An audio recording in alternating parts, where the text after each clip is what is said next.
Magnetic field, magnetic field produce होती है moving charge से। जब भी चार्ज मूव करेगा तो ये मैग्नेटिक फील्ड प्रोड्यूस करेगा। Charge at rest, charge at rest produce electric field.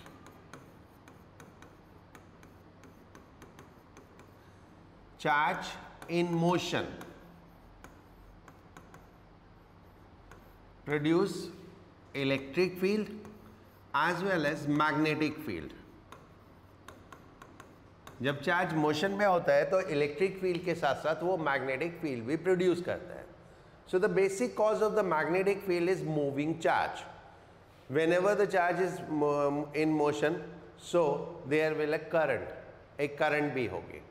तो basic cause of magnetic field is current. This was first ever found by Oersted.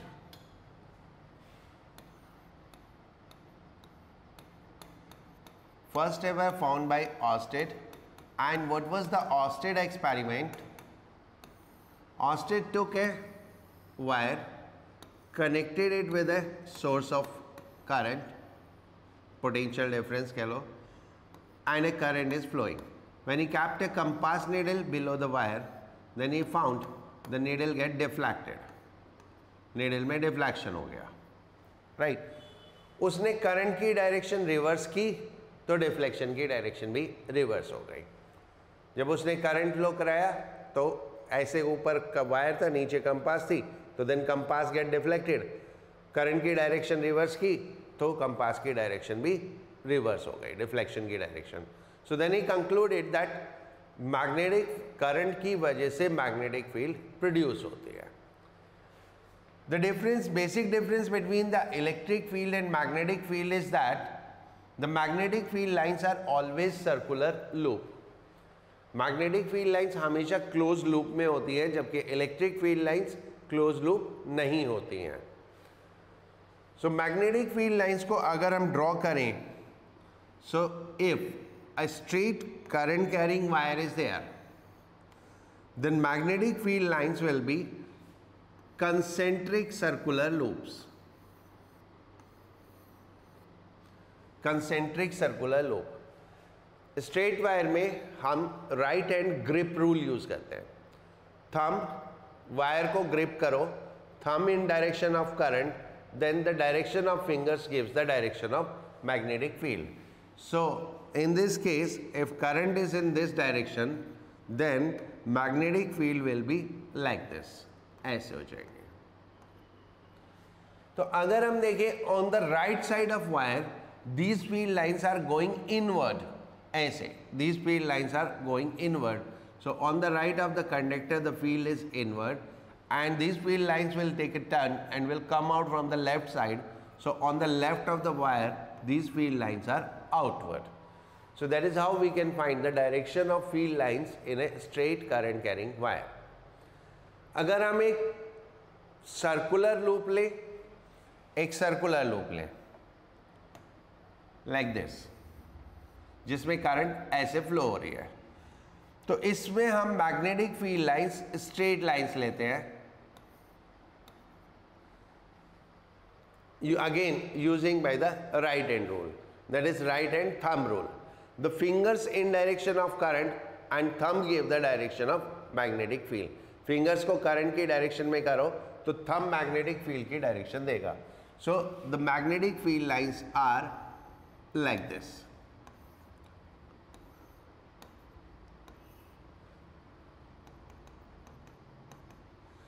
अगर हम इस लूप को ऐसे प्लेन में देखें, एक प्लेन में, सो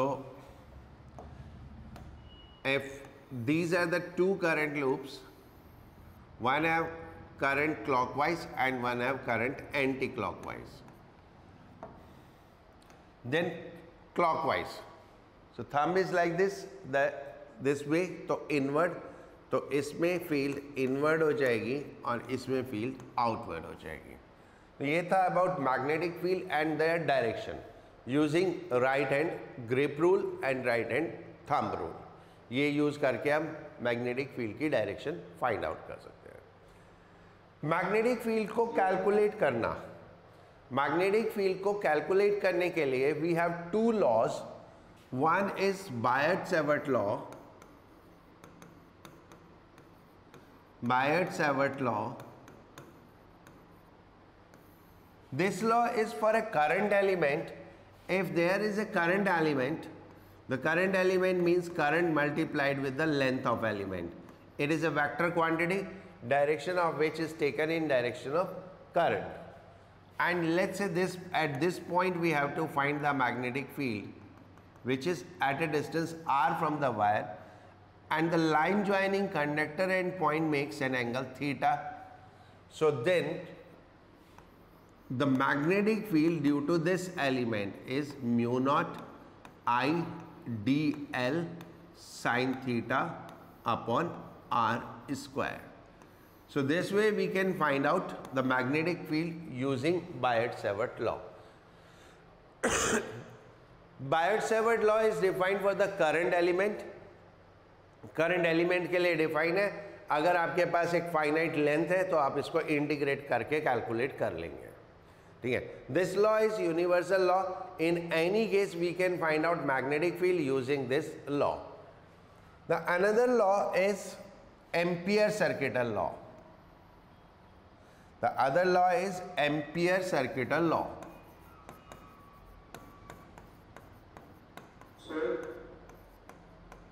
एक second. Ampere's circuital law. What this law says, the line integral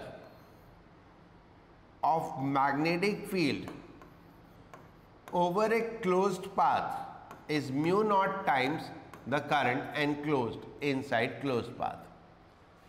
The line integral of magnetic field around a closed path is mu naught times the current enclosed in the closed path.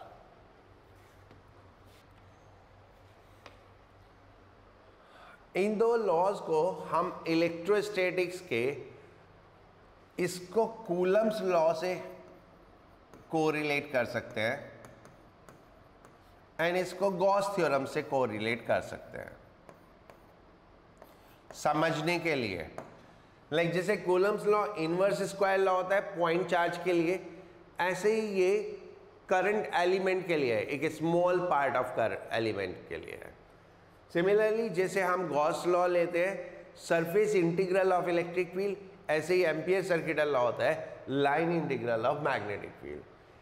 ये magnetic field निकालने के लिए हम कुछ particular cases में use कर सकते हैं और ये यूनिवर्सल है तो ये यूनिवर्सली यूज़ कर सकते हैं. अभी मैं कुछ पर्टिकुलर केसेस में कितना मैग्नेटिक फील्ड कहाँ होता है वो बता रहा हूँ, वो आप लोग नोट कर लो, साथ साथ नोट कर लेना.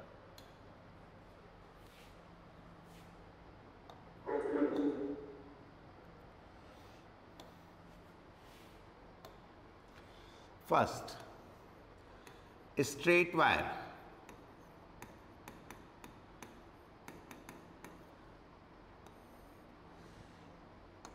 स्ट्रेट वायर में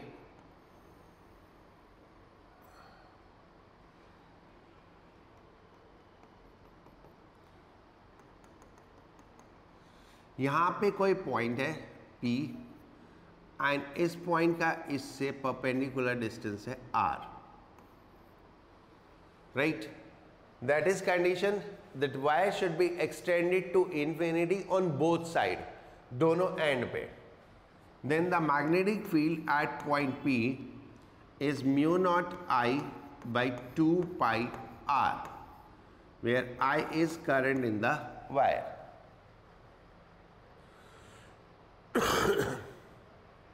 ठीक है. This is first.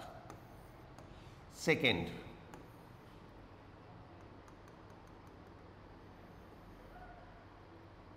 the wire is extending to infinity only one side. This is going to infinity, this is going to infinity, this is going to infinity. Then we are calculating close to one end.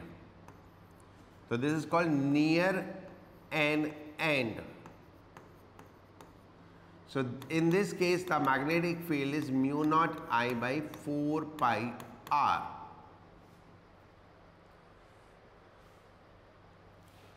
And for a finite length wire,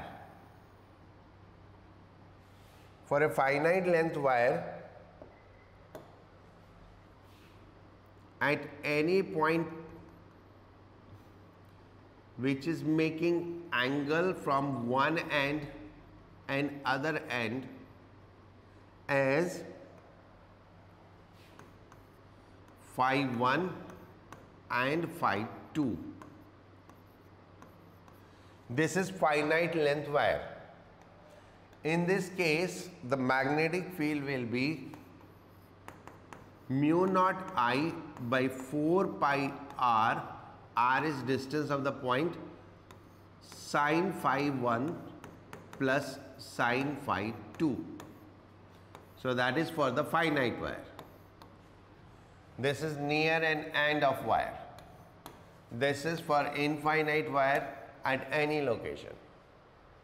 Right? तो ये थे straight wire के लिए.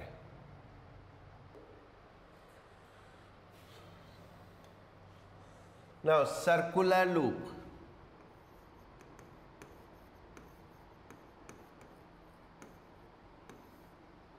First,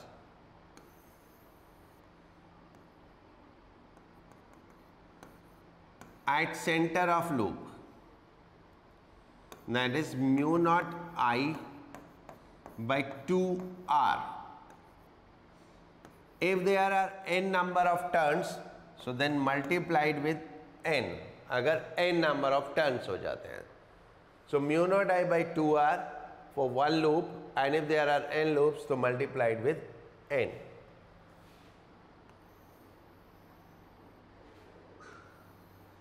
At a point on axis, at distance x, radius is a. So at this point P on axis, this is B is equal to mu naught I a square upon 2 x square plus a square to the power 3 by 2.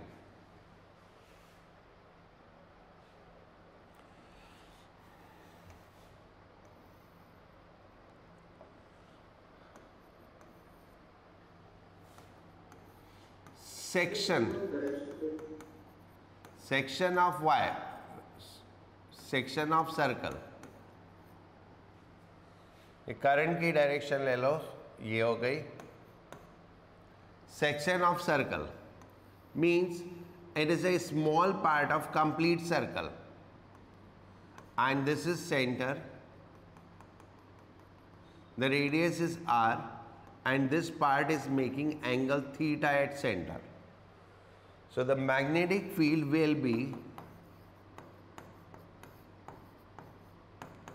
Theta upon 2 pi. Theta को radian में लेंगे. Right. Direction of magnetic field उसी तरह से find करेंगे जो मैंने शुरुआत में बताया, right hand grip rule and right hand thumb rule. Okay. Section में क्या होता है, पूरे लूप के लिए होता है mu not I by 2r. Loop को हाफ कर देंगे तो इसका हाफ हो जाएगा, 1/4 कर देंगे तो 1/4 हो जाएगा. ओके. नाउ हमको मैग्नेटिक फील्ड निकालनी होती है डिफरेंट सिस्टम में. डिफरेंट सिस्टम में मैग्नेटिक फील्ड निकालने के लिए if we take a square, एक स्क्वायर ले जिसमें I करंट फ्लो हो रहा है एंड साइड इज A, और मुझे इसके सेंटर पे निकालनी है. So a square consist 4 finite wires. A square consists 4 finite square wire, and every wire is making angle 45 degree and 45 degree क्योंकि स्क्वायर होता है. So for one wire B1 is equal to mu naught I by 4 pi r, r कितना हो गया in this case, a by 2, 4 pi a by 2 sin 45 plus sin 45. This is because of one wire. Then total number of wire in the square is 4. So net magnetic field will be 4 times of 1. Right? So that's simple. आपको किसी भी ऐसे square में निकालनी है, अगर rectangle में निकालनी है तो दो साइड का अलग हो जाएगा, दो साइड का सेम हो जाएगा. तो इस तरह से फाइंड आउट करते हैं.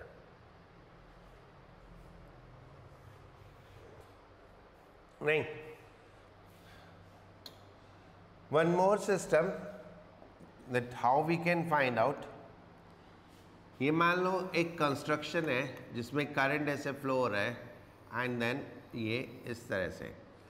This is making a circular loop of radius r. At this point we have to find the magnetic field. The current flowing in the system is I. तो इस पॉइंट पे हमें मैग्नेटिक फील्ड निकालनी है. What we will do, we'll break the system into 3 parts, 1, 2 and 3. ये 3 parts में break करेंगे. Now the first part, this is, and from this point at distance r o, इस point पे निकालनी है इसकी magnetic field. So that is B1 is equal to 0 because at axis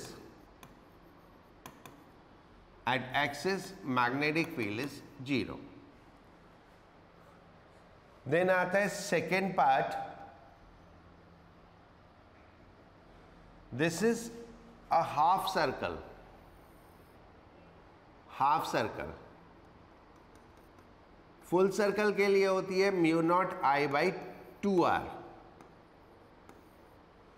full circle के लिए होती है mu naught I by 2r. If the circle is half, so this will become half. So that is mu naught I by 4r. That is second part. Then third part. Third part is a wire which is extending to infinity.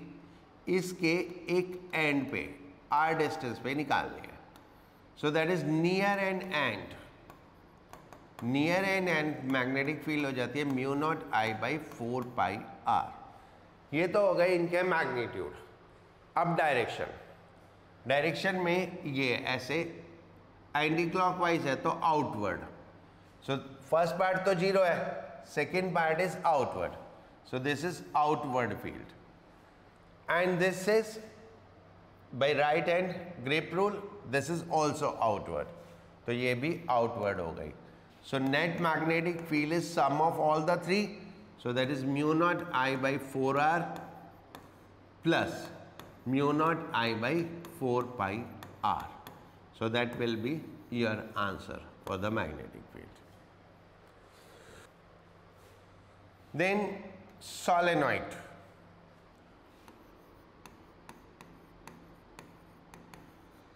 Solenoid में हम जो पढ़ते हैं वो long solenoid पढ़ते हैं. Long solenoid के हम अंदर मैग्नेटिक फील्ड यूनिफॉर्म एज्यूम करते हैं. ये करंट हो गई and we consider the magnetic field like this. This magnetic field is given as mu naught n I. N is number of turns per unit length. Number of turns per unit length. पूरे number of turns को solenoid की length से divide कर दो, that is mu naught n I. But अगर हम ends पे देखें, this is mu naught n I by 2. Half of that होती है एट एंड्स. लाइक एक सोलेनॉइड हो गई, उसके दोनों किनारों पे देखेंगे, अगर बीच में देखेंगे तो म्यू नॉट एन आई होती है. क्योंकि हम लॉन्ग सोलेनॉइड लेते हैं तो इसलिए हम यूनिफॉर्म एज्यूम करते हैं, बट एक्चुअल में यूनिफॉर्म नहीं होती। सोलेनॉइड के फील्ड सेंटर से लेके एंड तक कम होती जाती है, राइट। सो दोनों एंड पे this is taken as half of what is at the center, but हमारे सिलेबस में हम डिस्ट्रीब्यूशन नहीं पढ़ते, तो हम ये मान लेते हैं अंदर म्यू नॉट एन आई है और एंड्स पे mu naught n I by 2 है। देन सोलेनॉइड की बहन होती है टोरॉइड। टोरॉइड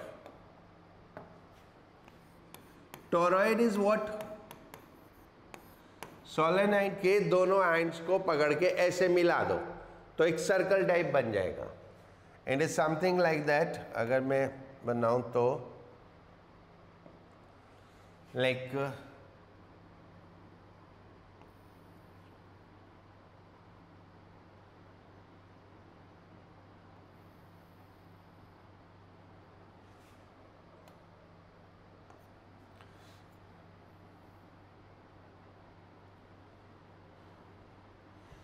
ये कोर हो गई।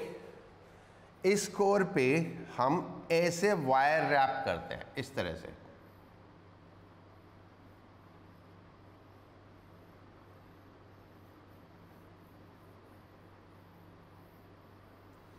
ऐसे वायर रैप किया।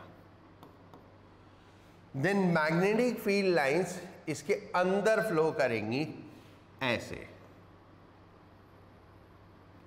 तो इस केस में मैग्नेटिक फील्ड लाइंस बाहर नहीं आती, वो अंदर ही अंदर फ्लो करती रहती है। तो मैग्नेटिक फील्ड लाइंस बाहर नहीं आएंगी। And how much is this magnetic field inside? The magnetic field inside is same as of solenoid. What is that? Mu naught n I. Solenoid एक बार मैग्नेट की तरह काम करता है। सोलेनॉइड एक बार मैग्नेट की तरह काम करता है। It is almost equivalent to bar magnet. The difference between solenoid and bar magnet is that solenoid में अंदर फील्ड स्ट्रांग होती है, मैग्नेट में बाहर फील्ड स्ट्रांग होती है। बट अगर हम मैग्नेटिक फील्ड लाइंस ड्रॉ करें सोलेनॉइड और बार मैग्नेट के लिए तो वो सिमिलर होती है। तो सोलेनॉइड के दो